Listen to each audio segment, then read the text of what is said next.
Assalamualaikum warahmatullahi wabarakatuh. Terima kasih banyak buat teman-teman semuanya yang sudah mengklik video saya. Semoga teman-teman semuanya dalam keadaan sehat dan selalu dalam lindungan Allah Subhanahu wa Ta'ala. Saya juga ingin mengucapkan terima kasih banyak buat teman-teman yang telah mensupport channel saya. Semoga channel saya semakin berkembang sehingga saya semakin semangat untuk menyampaikan kisah-kisah misteri yang berada di sekitar kita. Di video kali ini saya akan menceritakan sebuah kisah nyata yang dialami oleh salah satu rekan kerja dari suami saya. Buat teman-teman yang penasaran ingin mendengarkan ceritanya, tonton video saya sampai selesai.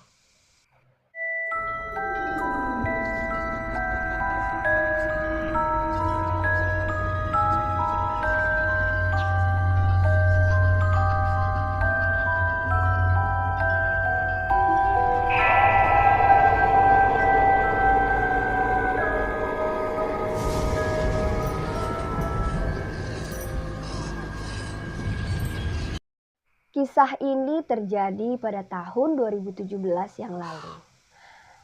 Jadi teman suami saya ini menceritakan langsung cerita ini kepada suami saya. Kita sebut saja di sini Mas Robi dan istrinya yang bernama Mbak Lisna. Pada saat Mas Robi dan Mbak Lisna dipindah tugaskan bekerja di salah satu daerah di Provinsi Sulawesi Selatan. Di sini beliau pulang kampung dikarenakan memang orang tua dari Mas Robi ini asli dari daerah tersebut. Nah, pada saat Mas Robi pindah ke daerah tersebut, rumah yang ditempati oleh orang tua Mas Robi ini sudah lama sekali kosong. Jadi pada saat itu Mas Robi memutuskan untuk menempati rumah lama tersebut. Beliau mengatakan daripada mereka ngontrak, lebih baik mereka menempati rumah tua dari peninggalan kedua orang tua dari Mas Robi. Nah, rumah tua tersebut berdampingan dengan rumah yang dulunya bekas terjadinya pembunuhan. Jadi rumah tua peninggalan dari almarhum orang tua Mas Robi ini bersebelahan dengan rumah tua yang sudah lama sekali kosong. Sebelum Mas Robi memutuskan untuk menempati kembali rumah tua peninggalan dari orang tuanya tersebut, Mas Robi sebelumnya telah mengetahui memang rumah yang berada di sebelah rumah orang tuanya tersebut adalah bekas rumah yang dulunya pernah terjadi pembunuhan. Mas Robi menceritakan pada tahun 1995, rumah tua tersebut pernah ditempati oleh pasangan suami istri dan mereka memiliki 3 orang putra dan putri. Pada suatu hari mereka bertengkar hebat dikarenakan sang suami mengetahui perselingkuhan yang dilakukan oleh sang istri dengan pria idaman lain. Sang suami akhirnya gelap mata dan membakar istrinya. Dikarenakan ketiga putra dan putrinya melihat kejadian tersebut, mereka diikat oleh sang ayah dan mereka dibakar. Melihat istri dan ketiga anaknya meninggal dengan cara dibakar, sang suami akhirnya membakar dirinya sendiri. Dan setelah kejadian itu rumah tersebut menjadi kosong dan terbengkalai. Pada saat Mas Robi dan Mbak Lisna membersihkan rumah peninggalan orang tuanya, mereka mendengar seperti ada suara keributan. Di sini jelas sekali Mas Robi mendengar suara tersebut dari rumah kosong yang berada tepat di sebelah rumah orang tuanya tersebut. Dikarenakan Mas Robi dan Mbak Lisna ini penasaran, akhirnya mereka mengecek ke dalam rumah tersebut. Di sini ya memang rumah kosong itu pagarnya memang tidak terkunci. Dari pagar sampai pintu utama memang terbuka. Dikarenakan memang sudah lama sekali kosong dan terbengkalai. Dan dari pihak keluarga dari pemilik rumah tersebut sejak kejadian itu memang tidak pernah mendatangi rumah tua itu. Setelah Mas Robi dan Mbak Lisna sampai di halaman rumah tua itu, Mas Robi tidak melihat siapapun di sana. Dan Mas Robi berpikir apa ia ada di dalam orangnya.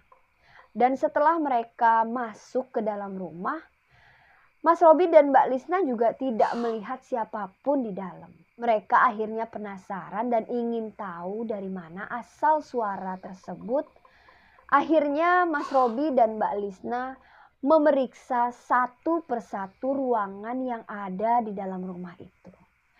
Namun di sini mereka tidak menemukan sumber keributan tersebut.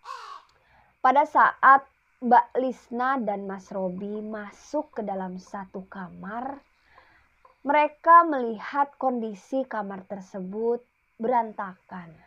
Namun di sini ada hal yang menarik perhatian dari Mbak Lisna. Mbak Lisna melihat ada satu boneka yang tergeletak di bawah kasur. Dikarenakan pasangan suami istri ini sudah 8 tahun belum memiliki momongan, di sini Mbak Lisna ingin mengambil boneka itu. Namun Mas Robi sempat melarang dan berkata, "Udah jangan diambil, taruh lagi di situ." "Gak apa-apa ya aku ambil, kok aku suka ya sama boneka ini. Lagian kan juga udah gak ada yang punya." "Ya udah terserah kamu deh." Pada saat Mbak Lisna mengambil boneka tersebut, seketika bulu kuduk Mas Robi berdiri. Di sini Mas Robi mengatakan bahwa seperti ada yang melihat dari sudut kamar tersebut. Mas Robi bergegas menarik tangan istrinya dan mereka keluar dari rumah tua itu. Pada saat mereka berlari keluar, di sini Mas Robi kembali mengatakan kepada istrinya, "Taruh lagi deh bonekanya, kok aku seperti ada yang melihat loh ketika kamu mengambil boneka itu." "Apaan sih? Ini kan boneka udah gak ada yang punya. Lagian aku suka ngeliat boneka ini, lucu banget loh. Mendingan taruh lagi deh. Ayo aku anterin ke dalam, kamu taruh lagi di tempatnya." Nah, kembali istri Mas Robi bersikeras ingin mengambil boneka tersebut. Akhirnya Mas Robi mengalah dan membiarkan istrinya mengambil boneka itu. Sesampainya di rumah, Mbak Lisna bergegas untuk membersihkan boneka yang ia ambil. Dicuci sampai bersih dan wangi. Setelah boneka itu bersih dan wangi, Mbak Lisna meletakkan boneka tersebut tepat di samping tempat tidur mereka. Setelah kejadian itu, mereka kembali melakukan aktivitas seperti biasanya.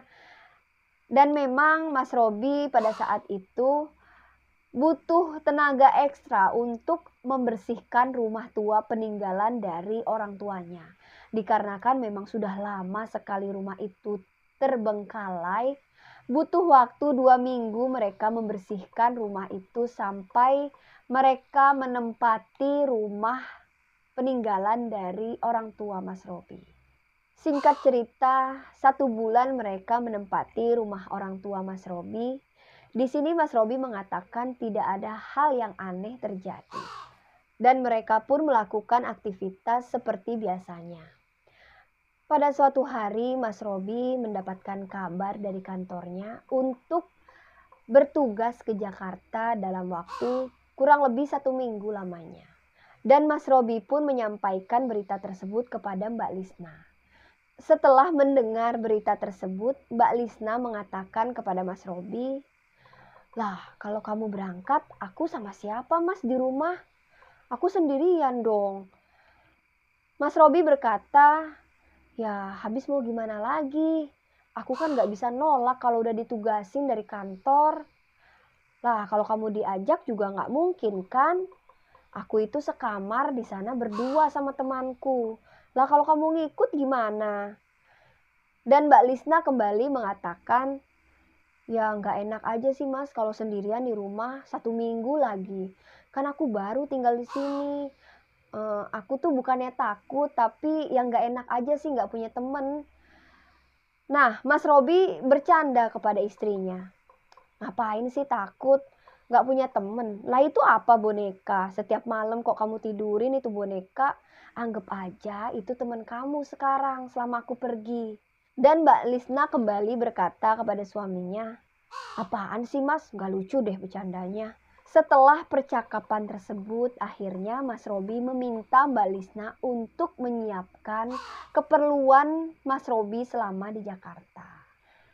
Pada saat malam pertama Mas Robi meninggalkan Mbak Lisna, di sini Mbak Lisna merasa tidak ada yang aneh.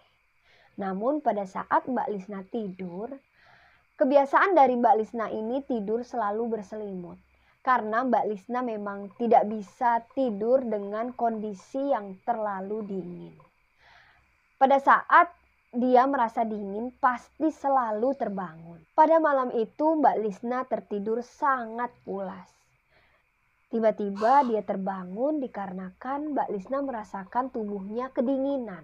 Dikarenakan selimutnya telah jatuh ke lantai. Perasaan aku sudah selimutan tadi. Kok tiba-tiba selimutnya jatuh ke bawah ya? Ah, perasaanku aja deh. Melihat selimut yang sudah jatuh ke bawah, di sini Mbak Lisna kembali mengambil selimut tersebut dan memakainya kembali. Dan Mbak Lisna pun kembali tertidur. Berselang 15 menit, tiba-tiba Mbak Lisna kembali terbangun dikarenakan beliau merasakan kedinginan kembali. Pada saat membuka matanya, selimut yang ia pakai kembali terjatuh ke lantai. Setelah melihat selimutnya kembali terjatuh ke lantai, di sini Mbak Lisna merasakan ada yang tidak beres. Ketika Mbak Lisna mengambil selimutnya tersebut dan ingin memakainya kembali, tiba-tiba boneka yang tepat berada di sampingnya terjatuh. Dan Mbak Lisna segera mengambil bonekanya itu dan menaruhnya kembali tepat di samping badannya. Kejadian selimut Mbak Lisna yang jatuh ke lantai berkali-kali membuat Mbak Lisna sedikit kebingungan. Kok bisa ya selimut yang aku pakai dan aku pegang berkali-kali jatuh terus? Nah, Mbak Lisna di sini merasa kebingungan, namun tidak ada rasa takut sama sekali. Keesokan harinya Mbak Lisna dikagetkan dengan suatu kejadian yang menurut Mbak Lisna ini sangat-sangat aneh dan agak membuat Mbak Lisna takut.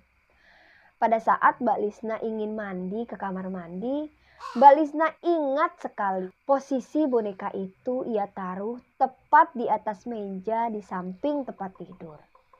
Pada saat Mbak Lisna ingin menyapu rumahnya, tepatnya ingin menyapu ruang tamu, Mbak Lisna kaget dikarenakan beliau melihat posisi boneka yang telah berpindah. Yang tadinya di kamar sekarang duduk di atas kursi yang berada di ruang tamu. Posisi boneka tersebut duduk menghadap Mbak Lisna.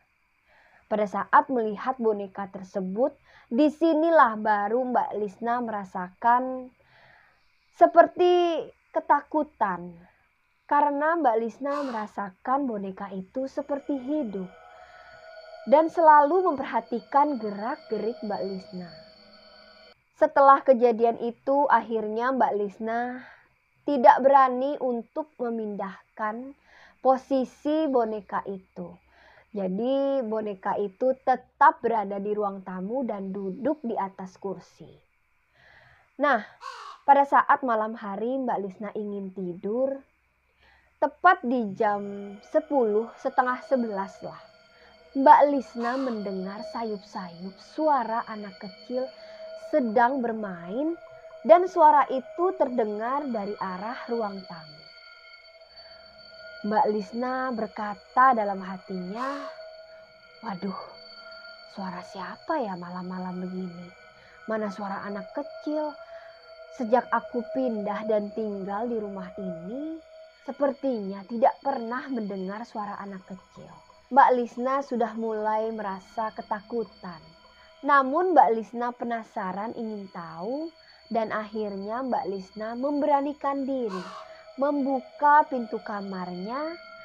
Dan ketika Mbak Lisna membuka pintu kamarnya, dari arah dapur Mbak Lisna melihat dua sosok anak kecil sedang berlari menuju ke arah ruang tamu. Seperti bayangan namun cepat sekali. Seketika Mbak Lisna menutup pintunya dan dia langsung menutup badannya dengan selimut. Mbak Lisna sangat ketakutan. Akhirnya Mbak Lisna memberanikan diri dan memutuskan untuk tidur. Keesokan harinya, pagi-pagi sekali, Mbak Lisna dibangunkan oleh suara yang sangat berisik. Di sini Mbak Lisna mendengar suara seperti orang yang sedang memotong rumput. Dan suara tersebut Mbak Lisna dengar dari rumah tua yang berada di sebelah rumah mereka. Mbak Lisna bergegas keluar dan melihat kira-kira siapa yang sedang memotong rumput di rumah tua tersebut. Pada saat Mbak Lisna memastikan dan melihat, ternyata di sana tidak ada satu orang pun yang sedang memotong rumput. Dan Mbak Lisna berkata dalam hatinya, apa perasaanku aja ya?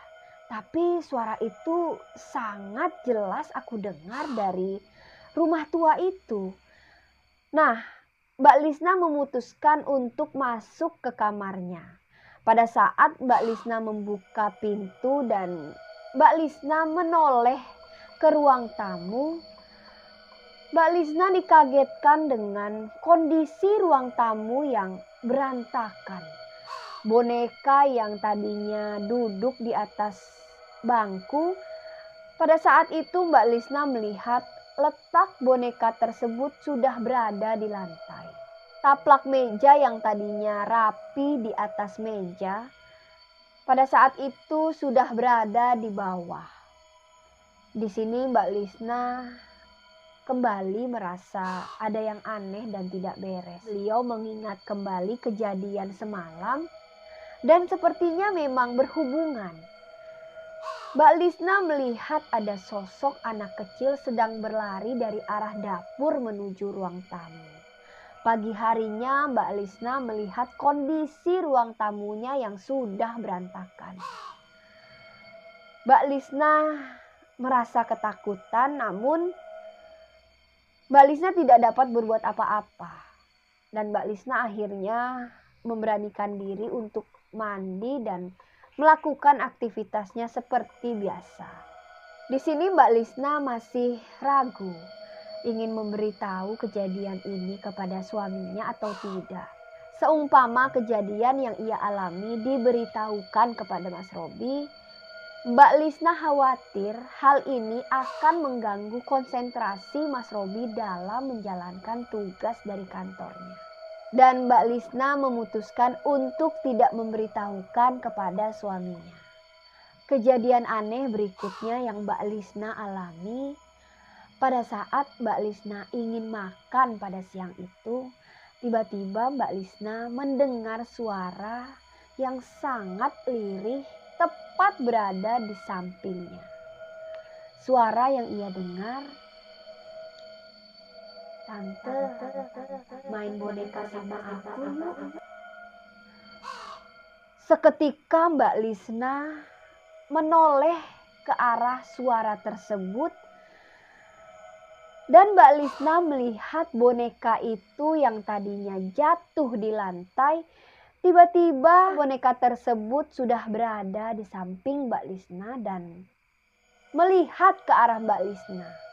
Mbak Lisna sangat ketakutan dan meninggalkan piringnya lalu bergegas keluar.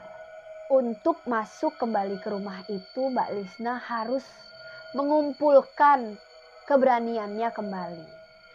Tepat di jam 5 pada saat itu Mbak Lisna pulang ke rumahnya. Mbak Lisna membuka pintu dan langsung bergegas masuk ke dalam kamar.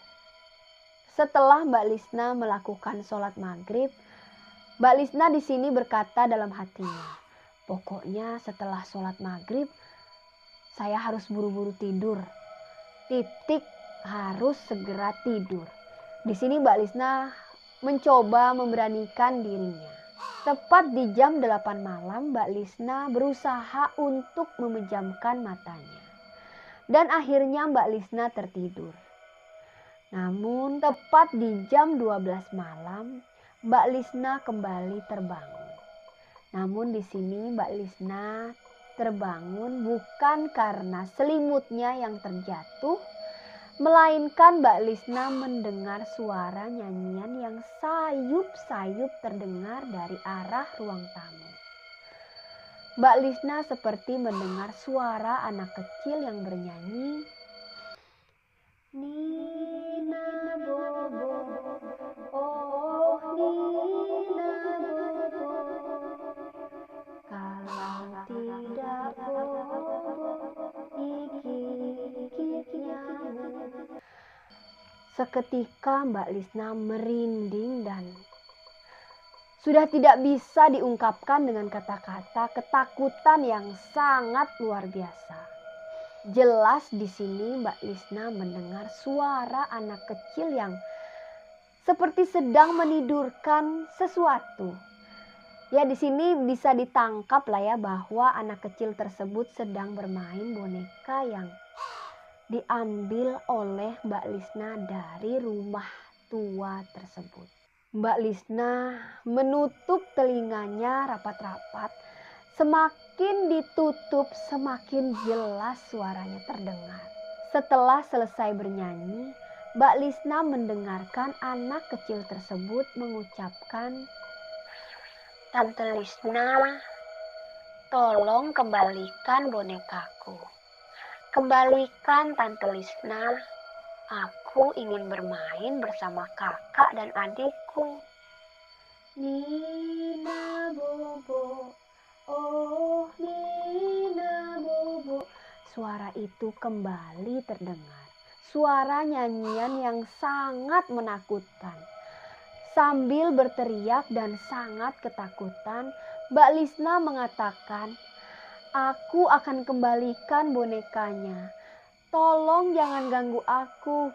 Tolong jangan ganggu aku. Dan seketika suara nyanyian itu pun hilang. Mbak Lisna membaca ayat kursi dan surat-surat pendek yang ia bisa baca.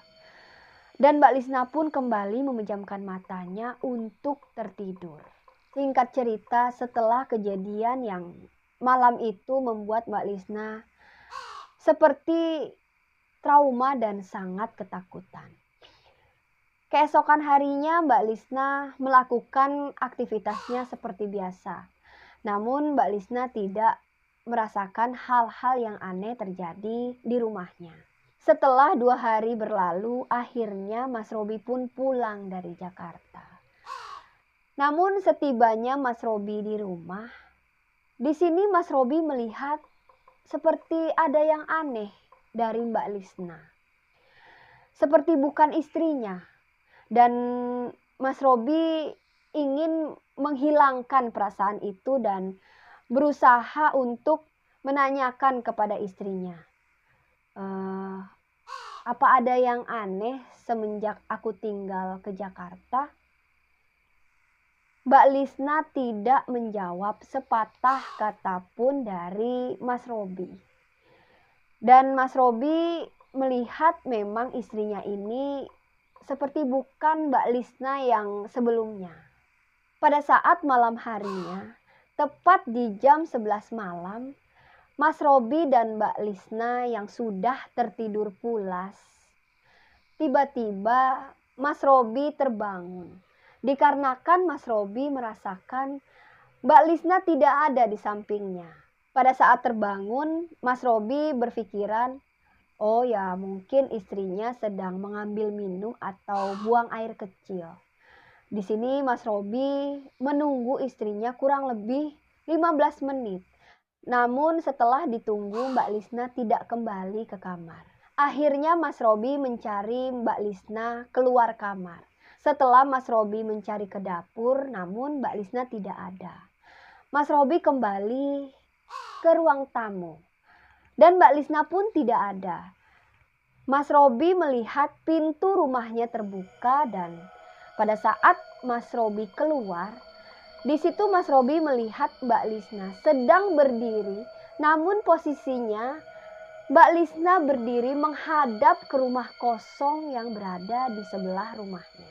Mas Robi berusaha menepuk pundak istrinya dan memanggil, namun di sini Mbak Lisna tidak merespon panggilan suaminya. Dan akhirnya Mas Robi yang berdiri di hadapan Mbak Lisna. Mas Robi kaget karena pada saat itu Mbak Lisna melihat Mas Robi dengan tatapan yang tajam. Seperti ingin marah. Namun Mas Robi yakin pada saat itu bukan istrinya yang berdiri di hadapannya.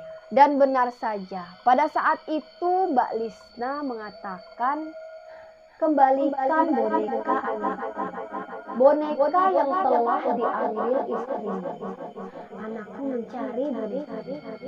Tolong kembalikan tepat di mana kamu dan istrimu mengambilnya."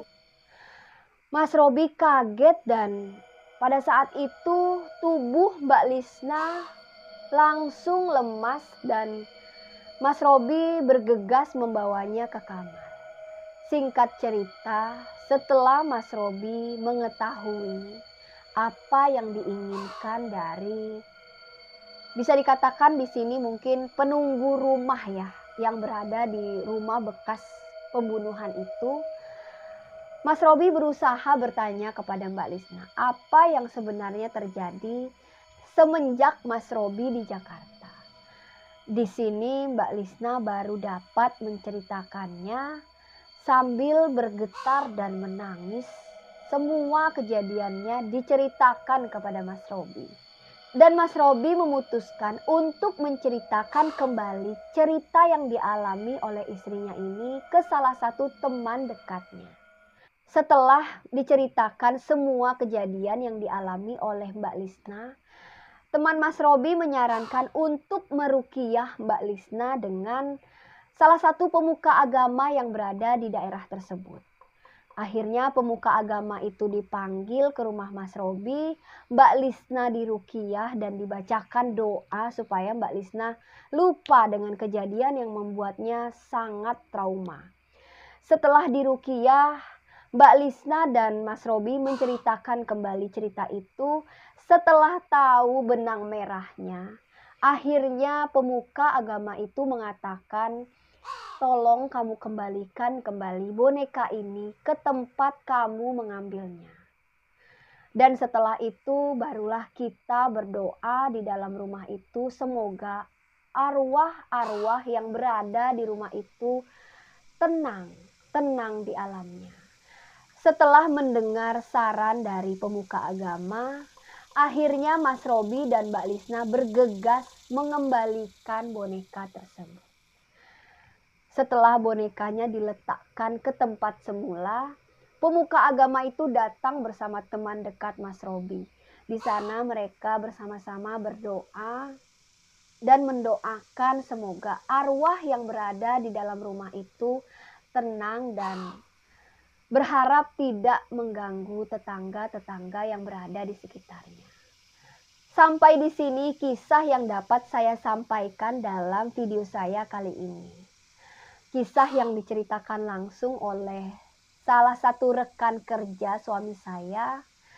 Dan semoga teman-teman yang mendengar kisah ini dapat mengambil hikmah dari kisah yang barusan saya sampaikan.